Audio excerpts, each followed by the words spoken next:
السلام علیکم ناظرین، کل آپ نے دیکھا کہ پاکستان کے اندر صحت کے معاملے پر کتنی کمزوریاں ہیں، کتنی کم پیش رفت ہوئی ہے۔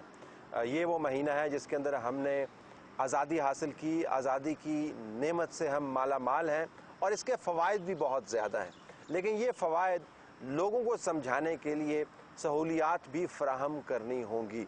صحت کا معاملہ آپ نے دیکھ لیا، آج ذرا ہم تعلیم کی جھلک آپ کو دکھانا چاہتے ہیں۔ کوئی لمبی چوڑی ہم اس کے اوپر بات نہیں کریں گے۔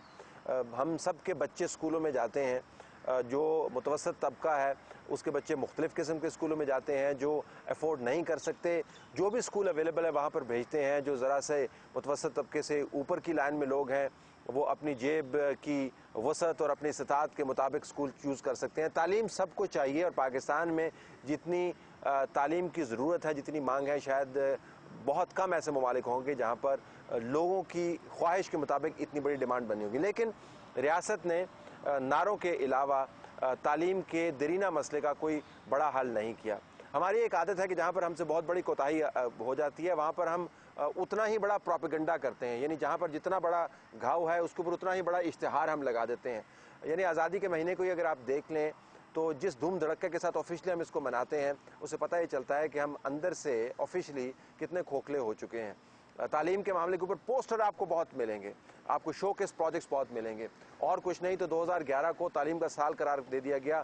کچھ مہینے پہلے ایک تعلیمی ایمرجنسی ڈکلیئر کر دی گئی جس کے اندر ہم نے بھی اپنا حصہ ڈالا، یہ سوچتے ہوئے کہ شاید اس کے بعد حکومت وقت جاگ جائے۔ اس کے ساتھ ساتھ تعلیم کے معاملے کو آئینی ترمیم کے ذریعے اب بنیادی حق میں تبدیل کر دیا گیا، یعنی اگر سپریم کورٹ چاہے تو حکومت وقت کی گرفت کر سکتی ہے اور حکومت وقت کے خلاف آئینی وائلیشن کا بہت بڑا مقدمہ بن سکتا ہے، کیونکہ تعلیم دینا اب ریاست پاکستان کی ذمہ داری ہے۔ حکومت وقت ریاست پاکستان کے بہاف کے اوپر تعلیم فراہم کرتے ہیں، اور اگر نہیں کرتی تو اپنی آئینی ذمہ داریوں کو انڈرمائن کر رہی ہے۔ لیکن یہ تمام کام کرنے کے باوجود تعلیم کا معاملہ جوں کا توں ہے۔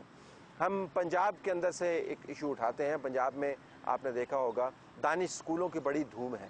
ہمارے پروگرامز کے اندر بھی، ہمارے چینل پر، دوسرے چینلز کے اوپر ایڈورٹیزمنٹس چلتی ہیں، اخبارات کے اندر یہ بڑے بڑے اشتہار آپ کو نظر آتے ہیں۔ چیف منسٹر صاحب کوئی ایسی بریفنگ نہیں ہے جو صحافیوں کے سامنے وہ کریں اور دانش اسکول کا ذکر نہیں کریں۔ دانش اسکول ایک بڑا ایکسپینسو پروجیکٹ ہے، چیف منسٹر کا ایک فیورٹ پروجیکٹ ہے۔ چیف منسٹر وہاں پر جاتے بھی ہیں اور وہاں پر بڑی تصویریں بھی بنتی ہیں۔ ہمیں کوئی مسئلہ نہیں ہے، یقیناً آپ تصویریں بنوائیں، آپ اچھے پروجیکٹس کریں، آپ غریبوں کے بچوں کو بہت اچھی تعلیم سے آراستہ کریں، لیکن بڑی بلڈنگز بنانے، بڑے اسکول بنانے، ایکسپینسو اسکول بنانے کے ساتھ ساتھ ذرا دوسرے اسکولوں کے اوپر تو توجہ دیں۔ دانش اسکول کا پروجیکٹ ایک طرف اور اصل اسکولوں کی حالت دوسری طرف۔ آج کے پروگرام میں ہم آپ کو دونوں کی جھلک دکھاتے ہیں۔ ذرا پہلے دانش اسکول کے ویژول جو آپ نے دیکھے ہیں، اس کے بعد ہم پاکستان کی عمومی تعلیمی پالیسی کا ذکر کرتے ہیں، بتاتے ہیں کہ پاکستان دوسرے ممالک کے حوالے سے کتنا پیچھے ہے تعلیم کے میدان میں۔ کمپیریبل سٹیٹسٹکس آپ کے سامنے رکھتے ہیں اور جو تعلیم سے منسلک لوگ ہیں ان کی بات چیت آپ کو سنواتے ہیں۔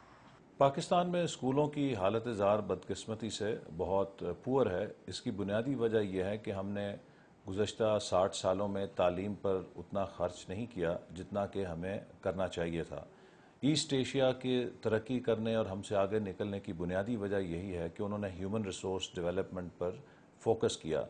پاکستان میں آن ایوریج ہم 2% جی این پی کا خرچ کرتے رہے، اور بالخصوص جب فوجی ادوار آئے تو یہ اوسط 1.8% چلی گئی، جس کا نتیجہ یہ ہے کہ آج تقریباً 60% ہمارے اسکول بجلی کی سہولت سے محروم ہیں۔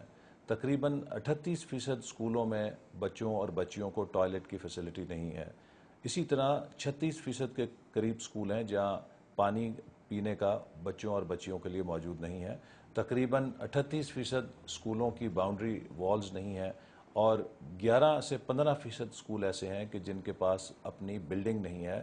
اوپن سپیس میں چھت کے بغیر درخت کے نیچے بچے آسمان کے نیچے بیٹھ کر پڑھتے ہیں۔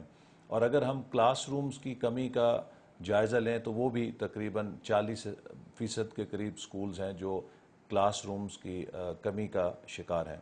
تو ایک بہت پور انفراسٹرکچر ہے۔ اسی طرح اسکول میں کلاس روم یا فزیکل سپیس کے بعد جو دوسری چیز اہم ہوتی ہے وہ ٹیچر ہوتا ہے۔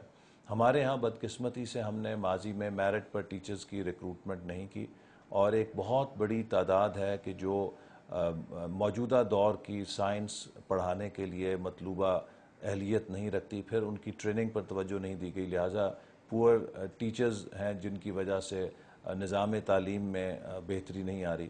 اس کے ساتھ ہی ایجوکیشن سسٹم کا ایک دوسرا اہم پہلو گورننس ہوتا ہے کہ جو گورننس کا نظام ہے، جو اس کو مینج کرنے کا نظام ہے، وہ بھی اوور لوڈ ہو چکا ہے۔ جہاں پر پہلے 100 اسکول تھے، اب وہاں پر 1000 اسکول ہو چکے ہیں، اور ان کی مانیٹرنگ، ان کی انسپیکشن کا نظام تقریباً کولیپس کر چکا ہے، جس سے کسی قسم کی اکاؤنٹیبلٹی نہیں ہے۔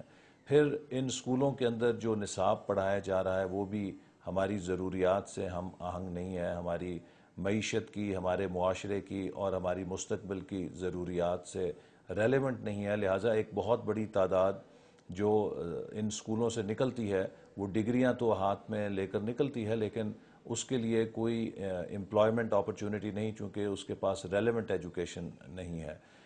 تو میں سمجھتا ہوں کہ ہمیں نظام تعلیم میں بہتری لانے کے لیے جہاں فزیکل ریسورسز کو ٹھیک کرنا ہے، اس کے ساتھ ہی ٹیچرز کی تربیت، ان کے لیے بہتر مہارات فراہم کرنی اور گورننس کے نظام کو بہتر کرنا ہے تاکہ ہمارا نظام تعلیم پرفارمنس کی طرف چل سکے۔ اور یہ سب کچھ اس وقت تک کارآمد نہیں ہوگا جب تک ہم اپنے بچوں اور بچیوں کو ایک ایسا نصاب نہیں پڑھائیں گے جو موجودہ دور اور مستقبل کے دور سے ہم آہنگ ہو۔